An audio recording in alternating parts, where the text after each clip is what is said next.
దినోత్సవ శుభ సందర్భంలో 50 మంది తెలంగాణ రాష్ట్ర ప్రజలకు హృదయపూర్వక శుభాకాంక్షలు. భారతదేశానికి స్వాతంత్రం సంపాదించడం కోసం ఉద్యమించిన ఎందరో త్యాగదనులను, భారత జాతీయోద్యమ చరిత్రను మనమందరం ఘనంగా స్మరించుకోవాల్సిన సందర్భం ఇది. అహింసా మార్గంలో బ్రిటిష్ పాలనకు వ్యతిరేకంగా పోరాడిన మహాత్మా గాంధీని ప్రస్తుతిస్తూ బ్రిటిష్ విదేశాంగ కార్యదర్శి విలియం హగ్ ఇటీవలి భారత పర్యటన సందర్భంగా బ్రిటన్ పార్లమెంట్ స్క్వేర్లో మహాత్ముడి విగ్రహాన్ని ప్రతిష్ఠిస్తున్నట్టు ప్రకటన చేశారు.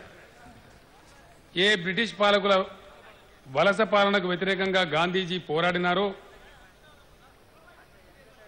ఆ బ్రిటిష్ పరిపాలకులే నేడు గాంధీజీని గౌరవిస్తూ, వారి అహింసా సిద్ధాంతాన్ని గౌరవిస్తూ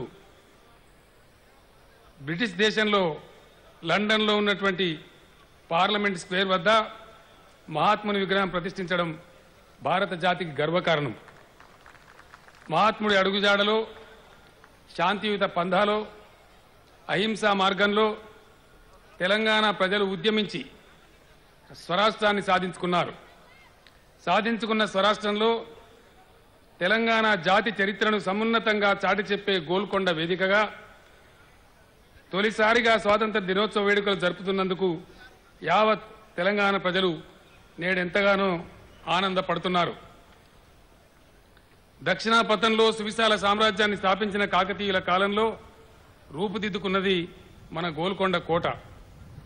ఫతే దర్వాజా దగ్గర చప్పట్లు కొడితే బాలా హిస్సార్ దర్వాజా దగ్గర ప్రతిధ్వనించే శాస్త్ర విజ్ఞానానికి, వాస్తు కళా కౌశలానికి నిదర్శనంగా నిలిచింది ఈ గోల్కొండ కోట. తానీషా ప్రభువుకు శ్రీరామ లక్ష్మణులు సాక్షాత్కరించింది ఈ గోల్కొండ కోటలోనే.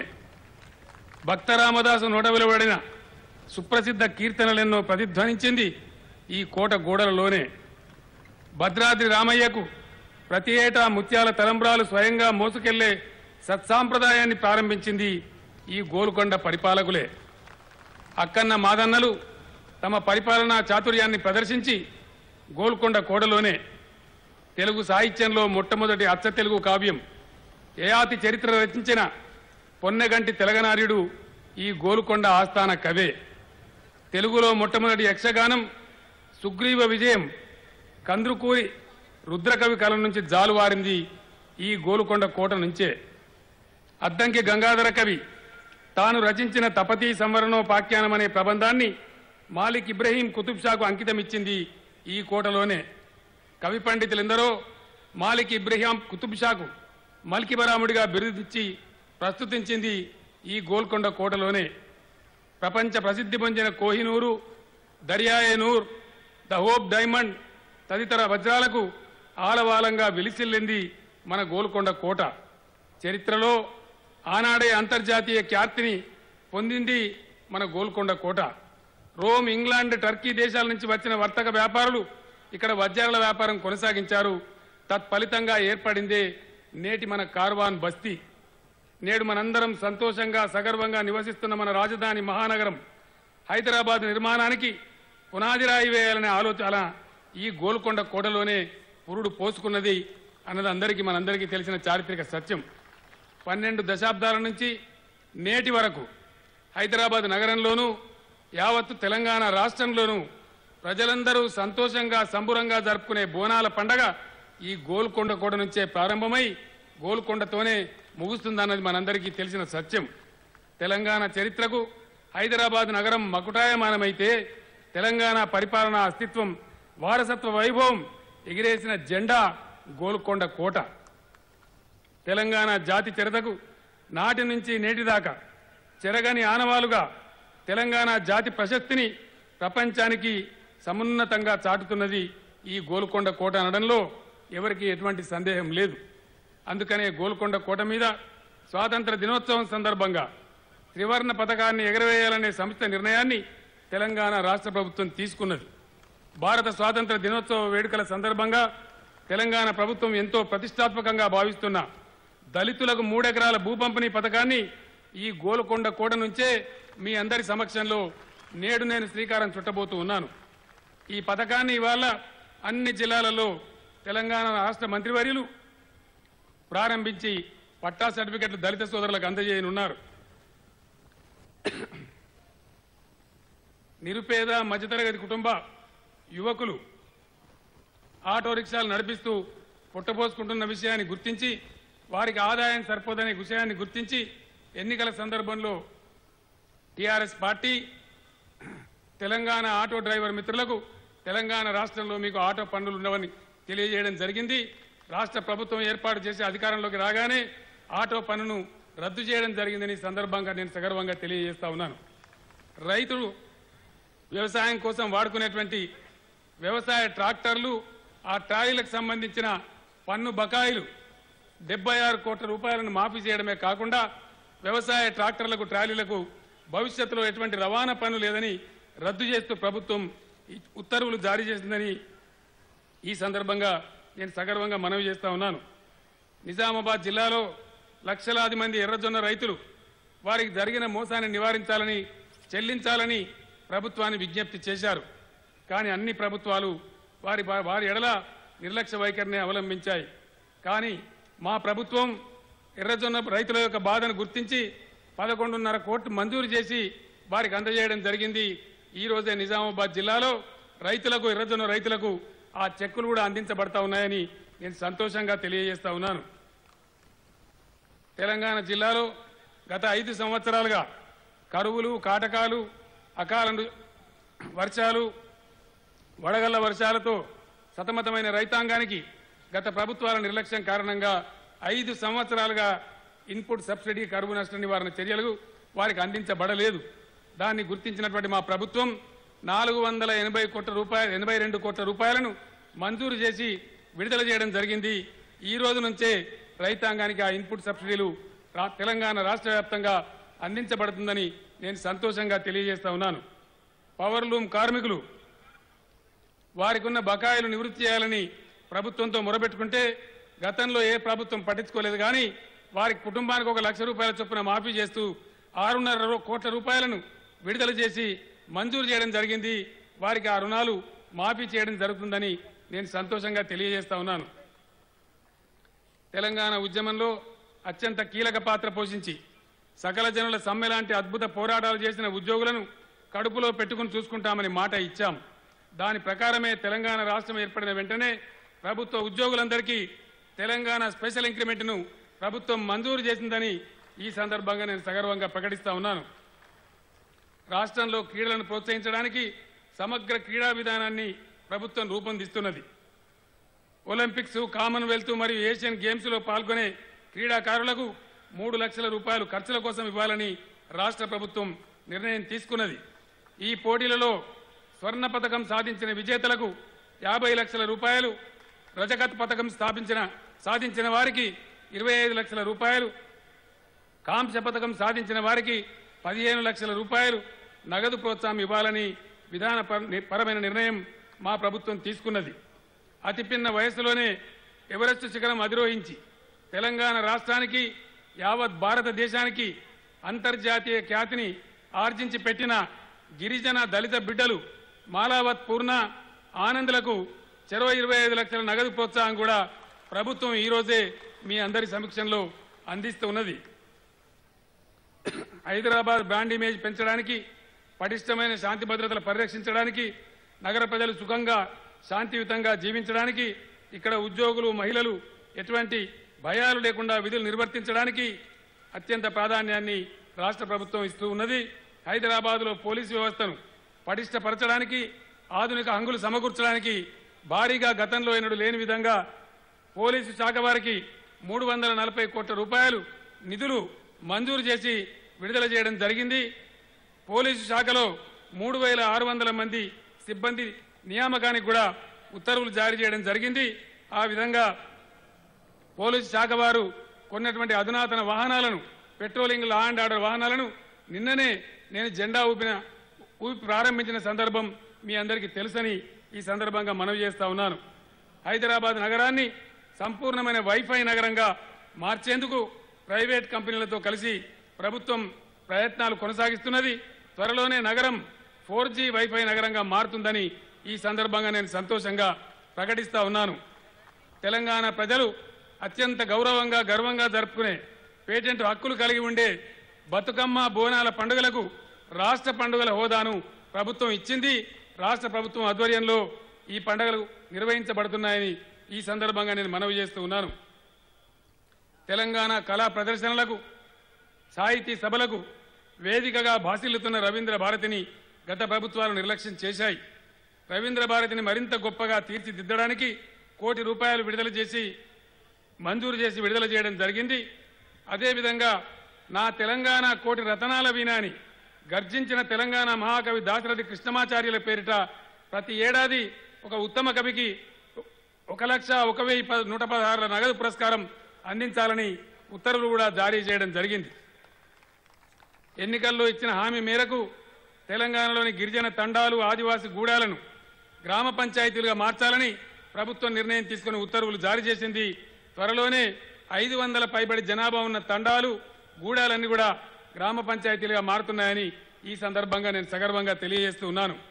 గిరిజనులకు 12% రిజర్వేషన్ కల్పించడానికి అవసరమయ్యే నివేదికను సమర్పించడానికి హైకోర్టు మాజీ న్యాయమూర్తి ఆధ్వర్యంలో కమిటీ ఏర్పాటుకు ప్రభుత్వం ఆదేశాలు ఇచ్చిందని ఈ సందర్భంగా రాష్ట్ర ప్రజానీకానికి నేను విజ్ఞప్తి చేస్తా ఉన్నాను. ముస్లిం మైనార్టీ సోదరులకు 12% రిజర్వేషన్ ఇవ్వాలని ప్రభుత్వం నిర్ణయం తీసుకున్నది. దానికోసం మాజీ న్యాయమూర్తి ఆధ్వర్యంలో ఒక కమిటీని కూడా ఏర్పాటు చేయడం జరిగిందని, కమిటీ త్వరలో తన నివేదిక సమర్పించగానే ప్రజలకు ఇచ్చిన హామీ మేరకు ముస్లిం మైనార్టీ సోదరులకు 12% రిజర్వేషన్ అమలు చేయడానికి ప్రభుత్వం దృఢ సంకల్పంతో ఉందని ఈ సందర్భంగా నేను ముస్లిం మైనార్టీ సోదరులకు శుభవార్త తెలియజేస్తూ ఉన్నాను. ముస్లిం మైనార్టీల అభివృద్ధికి ₹1000 కోట్ల బడ్జెట్ను కేటాయించాలని ప్రభుత్వం నిర్ణయించింది. రాబోయే నెలలో జరిగే బడ్జెట్ సమావేశాలలో ఈ బడ్జెట్ అందించడం జరుగుతుందని ఈ సందర్భంగా నేను మనవి చేస్తా ఉన్నాను. వక్ఫ్ ఆస్తుల పరిరక్షణ కోసం వక్ఫ్ బోర్డుకు జ్యుడిషియల్ అధికారాలు కల్పించడానికి ప్రభుత్వం నిర్ణయం తీసుకున్నది. ప్రభుత్వం న్యాయశాఖ సలహాను కోరింది. న్యాయశాఖ న్యాయమూర్తుల యొక్క సందేశంతో ఆ వక్ఫ్ ఆస్తుల పరిరక్షణకు ప్రత్యేక వక్ఫ్ ట్రిబ్యునల్ను కూడా త్వరలోనే ఏర్పాటు చేయడం జరుగుతుందని ఈ సందర్భంగా నేను ప్రజలందరికీ తెలియజేస్తా ఉన్నాను. క్రైస్తవ మతస్థుల సమస్యల పట్ల ప్రభుత్వం సంపూర్ణ అవగాహన కలిగి ఉంది. దళిత క్రైస్తవుల సమస్యల పరిష్కారానికి ప్రభుత్వం చిత్తశుద్ధితో కృషి చేస్తుంది. క్రైస్తవులు చర్చిలు నిర్మించాలంటే ఇప్పుడు జిల్లా కలెక్టర్ అనుమతి పొందాల్సిన అవసరం ఉంది. ఆ చర్చిల నిర్మాణానికి భవిష్యత్తులో జిల్లా కలెక్టర్ల అనుమతులు అవసరం లేకుండా అన్నిటికీ అనుమతులు లభించిన విధంగానే గ్రామ పంచాయతీలలో, మున్సిపాలిటీలలో, మున్సిపల్ కార్పొరేషన్లలో వారికి కూడా అనుమతులు అందించబడే వెసులుబాటు కల్పించబడుతుందని ఈ సందర్భంగా నేను క్రైస్తవ సోదరులకు శుభవార్త తెలియజేస్తా ఉన్నాను. చరిత్రలో ఎన్నడూ లేని విధంగా ఇటీవల జరిగిన మున్సిపల్ కార్పొరేషన్ ఎన్నికలలో కరీంనగర్ పట్టణ మేయర్గా ఒక సిక్కు మతానికి చెందిన సోదరుడు ఎన్నిక కావడం తెలంగాణలోని మత సామరస్యానికి, తెలంగాణ కాస్మోపాలిటన్ కల్చర్కు ప్రతీకగా ప్రభుత్వం భావిస్తుందని, ఇందుకు తెలంగాణ సమాజం గర్వపడుతున్నదని నేను ఈ సందర్భంగా సంతోషంగా తెలియజేస్తా ఉన్నాను. బలహీన వర్గాలు, బీసీ కులాల ప్రజల పట్ల మా ప్రభుత్వం సంపూర్ణ సానుభూతితో ఉంది. ముఖ్యంగా ఎంబీసీల కోసం ప్రత్యేక సంక్షేమ కార్యక్రమాల రూపకల్పన ఎంబీసీ నాయకుల ఆధ్వర్యంలో రూపుదిద్దుకుంటున్నదని ఈ సందర్భంగా నేను తెలియజేస్తూ ఉన్నాను. వృద్ధులు, వికలాంగులు, వితంతువులకు ఇచ్చే పెన్షన్ ఏమాత్రం సరిపోవడం లేదని, దాన్ని పెంచాలని గతంలో ఇచ్చిన హామీ మేరకు వృద్ధులకు, వితంతువులకు నెలకు ₹1000 చొప్పున, వికలాంగులకు నెలకు ₹1500 చొప్పున పెన్షన్ ఇవ్వాలని ప్రభుత్వం నిర్ణయించుకున్నది. ఈ పెన్షన్లను దసరా పండుగ కానుకగా దసరా, దీపావళి మధ్యకాలం నుంచి వారికి క్రమంగా అందించబడుతుందని ఈ సందర్భంగా నేను మనవి చేస్తా ఉన్నాను. దళిత గిరిజన ఆడపిల్లల పెళ్లికి చరిత్రలో ఎప్పుడు లేని విధంగా కళ్యాణ లక్ష్మి పథకానికి ప్రభుత్వం శ్రీకారం చుట్టింది. ఈ కార్యక్రమం దళిత గిరిజన ఆడబిడ్డల పెళ్లిల సందర్భంగా వారికి ప్రభుత్వం నుంచి ప్రభుత్వ సహాయంగా ₹50,000 అందించాలని ప్రభుత్వం నిర్ణయం తీసుకున్నది. విజయదశమి దసరా పండుగ కానుకగా దసరా పండుగ నుంచి ఈ కార్యక్రమాన్ని ప్రభుత్వం అమలు చేస్తుందని ఈ సందర్భంగా ఈ వేదిక నుంచి నేను సగర్వంగా తెలియజేస్తూ ఉన్నాను. ఇలాంటి పథకం దేశంలో ఏ రాష్ట్రంలో కూడా అమలులో లేదని ఈ సందర్భంగా ఇది తెలంగాణకు గర్వకారణమని ఈ సందర్భంగా నేను సంతోషంగా తెలియజేస్తూ ఉన్నాను. ఎన్నికల్లో రైతు సోదరులకు ఇచ్చిన హామీ మేరకు రైతులకు ₹1,00,000 వరకు రుణం మాఫీ చేస్తూ ప్రభుత్వం ఉత్తర్వులు జారీ చేసింది. 18,000 కోట్ల రుణభారాన్ని ప్రభుత్వమే చెల్లించాలని నిర్ణయం తీసుకున్నది. దీనికి సంబంధించి రిజర్వ్ బ్యాంకు తదితర బ్యాంకులతో ప్రభుత్వం చర్చలు జరిపింది. ఈ కార్యక్రమాన్ని అమలు చేసే బాధ్యతను ఆర్థిక వ్యవసాయ శాఖలకు ప్రభుత్వం అప్పగించింది. త్వరలోనే ఈ ఫలితాలు రైతు సోదరులకు చేరుతాయని ఈ సందర్భంగా నేను సంతోషంగా తెలియజేస్తూ ఉన్నాను. పటిష్టమైన ప్రణాళికతో పటిష్టమైన ఊహంతో ప్రభుత్వం ముందుకు పోవాల్సిన అవసరం ఉంది. కాబట్టి మన గ్రామం మన ప్రణాళిక, మన మండలం మన ప్రణాళిక, మన జిల్లా మన ప్రణాళిక, మన రాష్ట్రం మన ప్రణాళిక అనే కార్యక్రమానికి ప్రభుత్వం శ్రీకారం చుట్టింది.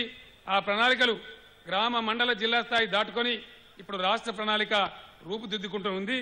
ఆ రకంగా ప్రజల భాగస్వామ్యాన్ని పరిపాలనలో పెంపొందించాలని ప్రభుత్వం కృతనిశ్చయంతో ఉందని ఈ సందర్భంగా నేను తెలియజేస్తూ ఉన్నాను.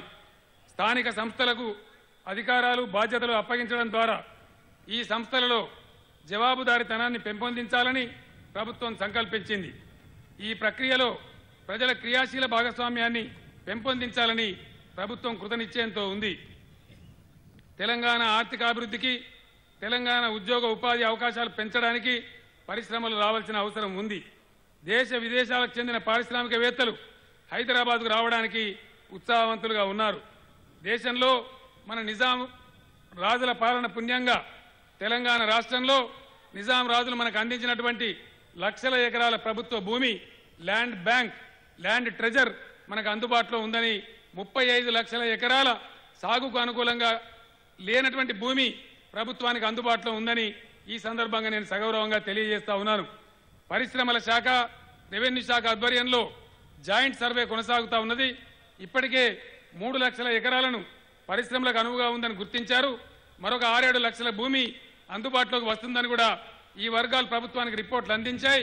త్వరలోనే 10 లక్షల ఎకరాలను పారిశ్రామిక జోన్లుగా గుర్తించి వాటికి అన్ని అనుమతులు కూడా కల్పించి ప్రపంచంలోనే అద్భుతమైనటువంటి పారిశ్రామిక వాడల నిర్మాణం చేసి పరిశ్రమలను ప్రోత్సహించడం జరుగుతుందని ఈ సందర్భంగా నేను సగర్వంగా ప్రకటిస్తూ ఉన్నాను.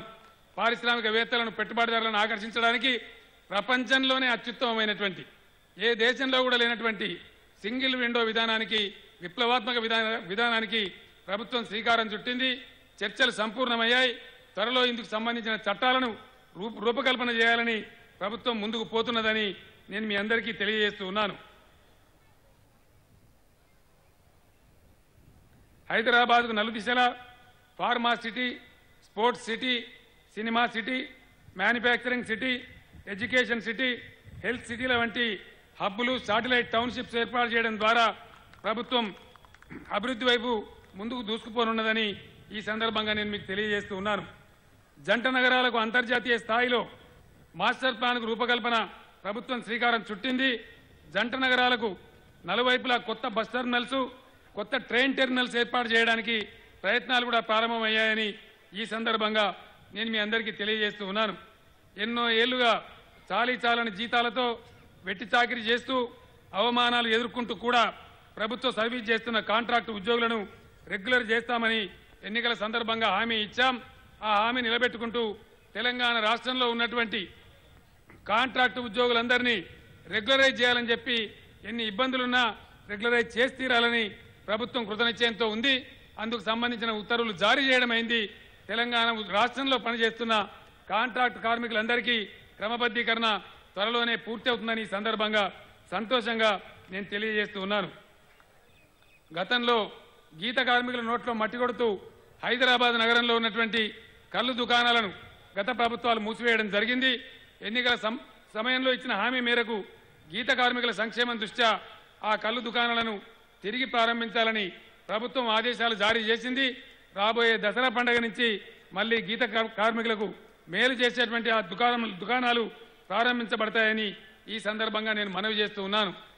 వాతావరణ పర్యావరణ సమతుల్యాన్ని కాపాడడం ప్రజలు మరియు ప్రభుత్వం యొక్క సామాజిక బాధ్యత. ఈ పరిస్థితులు ఇదే విధంగా కొనసాగితే కరువు కాటకాలతో విపరీతమైనటువంటి ఉష్ణోగ్రత పెరుగుదలతో సమాజం మన భవిష్యత్ తరాలు సతమయతమయ్యేటువంటి అవకాశం ఉంది. ఈ ప్రమాదాన్ని ప్రభుత్వం గుర్తించి చాలా పెద్ద ఎత్తున ప్రజల భాగస్వామ్యంతో ప్రభుత్వ కార్యక్రమాలు రూపొందించి 230 కోట్ల చెట్లు నాటి రాబోయే 3 సంవత్సరాలలో పెంచాలని చెప్పి ప్రభుత్వం నిర్ణయం తీసుకున్నది. దీనికి ప్రజలందరూ కూడా ఒక ఉద్యమంలాగా కలిసి రావాలి. తెలంగాణకు హరితహారం అనే పేరిట ఒక బృహత్ పథకానికి ప్రభుత్వం శ్రీకారం చుట్టింది. కాబట్టి ప్రజలందరూ ఇందులో భాగస్వాములు కావాలని ఈ సందర్భంగా నేను ప్రజానీకానికి పిలిపిస్తూ ఉన్నాను. సాగునీరు, తాగునీరు, బలహీన వర్గాల గృహ నిర్మాణం, విద్యుత్ రంగం, వ్యవసాయ రంగాలు ఈ విధానాలకు సంబంధించి ఎన్నికల ప్రణాళికలో పేర్కొన్న అంశాలకు ప్రభుత్వం కట్టుబడి ఉందని ఈ సందర్భంగా నేను సగర్వంగా తెలియజేస్తూ ఉన్నాను. ప్రభుత్వం వద్ద సరి అయినటువంటి స్టాటిస్టిక్స్ లేదు, లెక్కలు లేవు. అందువల్ల ప్రభుత్వం చేపట్టే సంక్షేమ పథకాలు అనర్హులకు పోతూ అర్హులకు చెందకుండా దుర్వినియోగం అవుతున్న విషయం మొత్తం తెలంగాణ సమాజం గమనిస్తూ ఉన్నది. ఈ బాధలను అధిగమించడానికి, నిజమైన అర్హులకే లబ్ధి చేకూర్చడానికి ప్రభుత్వ నిధులు, ప్రభుత్వ పథకాలు అక్రమ మార్గం పట్టకుండా ఉండడానికే ప్రభుత్వం ఈ నెల 19న చాలా ప్రతిష్టాత్మకంగా దేశ చరిత్రలో ఎప్పుడు ఎక్కడ జరగని విధంగా సమగ్ర సర్వే విధానానికి శ్రీకారం చుట్టిందని ఈ సందర్భంగా నేను మనవి చేస్తూ ఉన్నాను.